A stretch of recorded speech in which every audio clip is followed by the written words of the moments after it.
Hey guys, Ricochet here, and in this video I'm going to be talking about Diablo 4's trading system.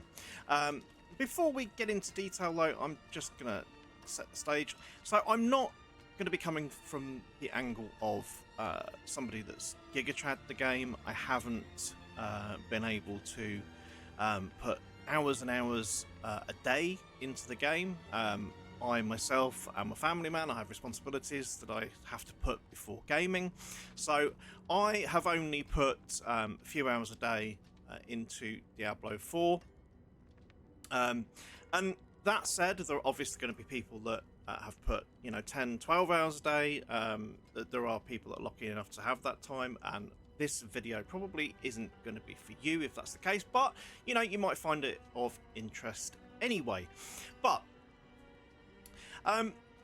Diablo 4's trading system is, well, just exorbitant. And it has been created due to the low drop rate of certain materials and certain items. Now, obviously, the main one here, as you will probably know, is Fractured Winterglass.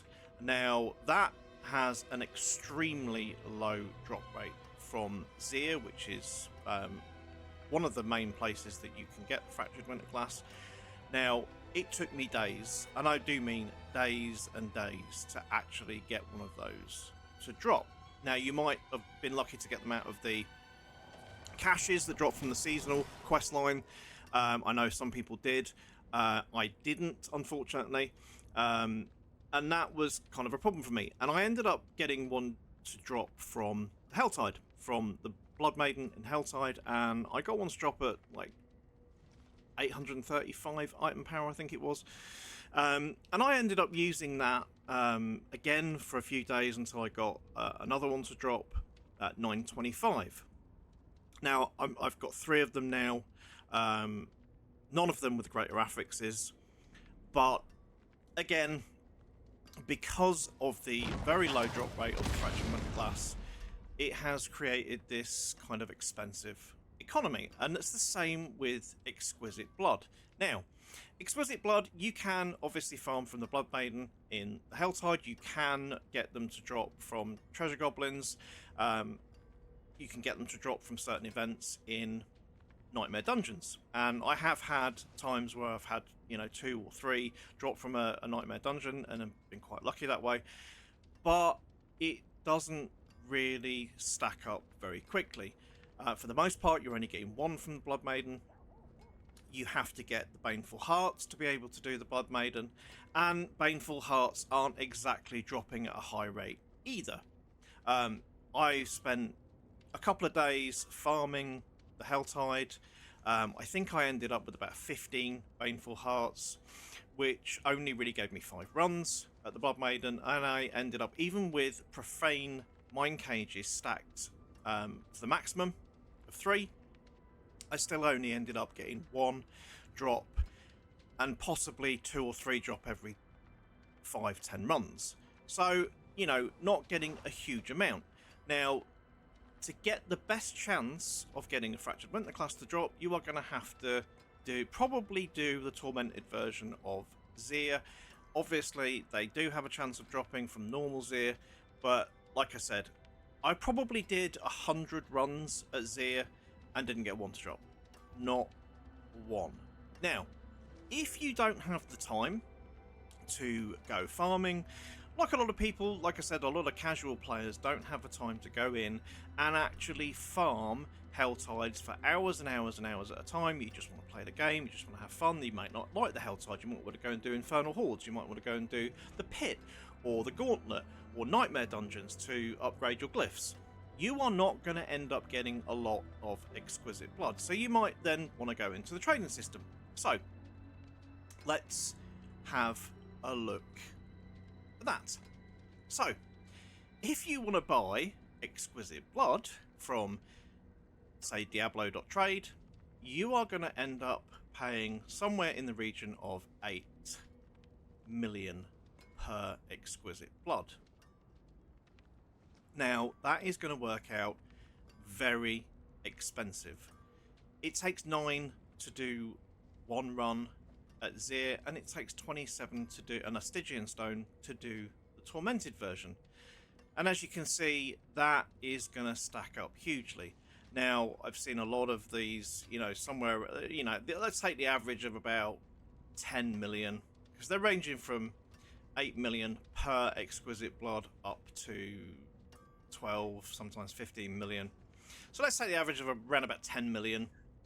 It is going to cost you 270 million for 27. Now, I know from my perspective, I don't always have 270 million gold spare to be able to buy exquisite blood. You know, you might want to buy something else, you might want to use it for masterworking, and again, that could be expensive. You know, re-rolling your masterworking, if you don't hit right, can cost you 5 million. So you really don't want to be blowing lots of money on a chance of getting exquisite blood. Now, the same can be said of Crimson Market.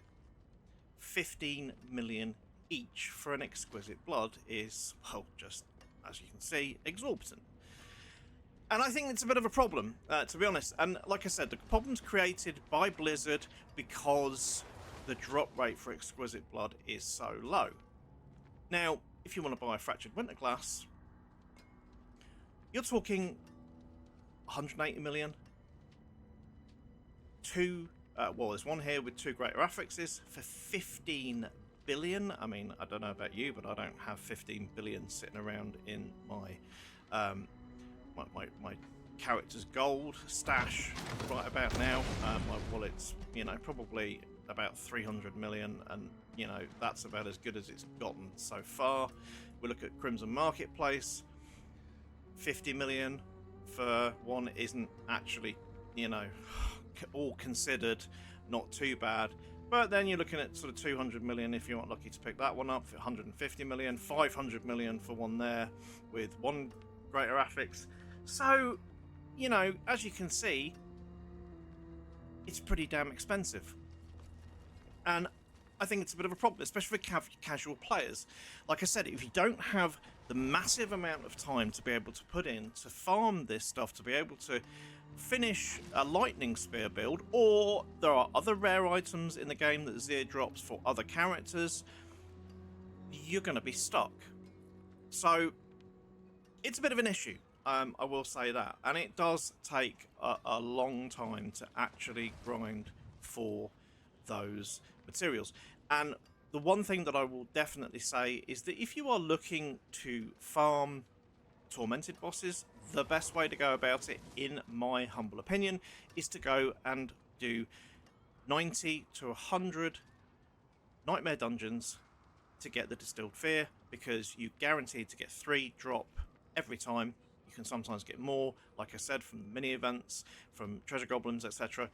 But you are guaranteed 3 at the end of every run, and you are going to get distilled fear pretty quickly, especially if you've got a build that can just, you know, run through those nightmare dungeons really, really quickly. And you are going to have plenty of distilled fear to be able to go and farm Beast in the Ice, who, in my opinion, is one of the easier ones to kill and farm. He is bugged at the moment, I do know that. He does a lot of damage compared to some of the other ones.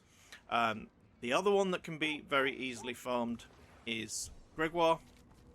And actually, I was lucky enough yesterday to get some pretty good items. I actually got an additional Tyrael's Might from Gregoire, and I got the Harley Quinn crest. Now, Helltide does drop a lot of living steel, and just to show you the comparison between the material drop rates, as you can see here, I have 94 Shards of Agony, but only 3 Mucus Slick Eggs. And that should tell you everything you need to know. I mean, at the moment, I've only got 6 Malignant Hearts. And having farmed the Helltides, having done the Tree of Whispers, I can tell you unequivocally that it is much, much easier to get living steel than it is to get Malignant Hearts. And You need 5 of those to do Varshan. You need 15 of those to do a Tormented Varshan. And honestly, unless you need specific items from those particular bosses, you are better off just farming the Living Steel, farming the Distilled Fear. You'll get those very, very quickly. Use your Stygian stones that you'll get from doing the Infernal Hordes, and you will be golden. Anyway, that's it from me. If you found the video helpful or you enjoyed the video, please do drop a like. Don't forget to subscribe, hit that notification button. I am doing lives at the moment, so I will see you in the next one, guys. Take care.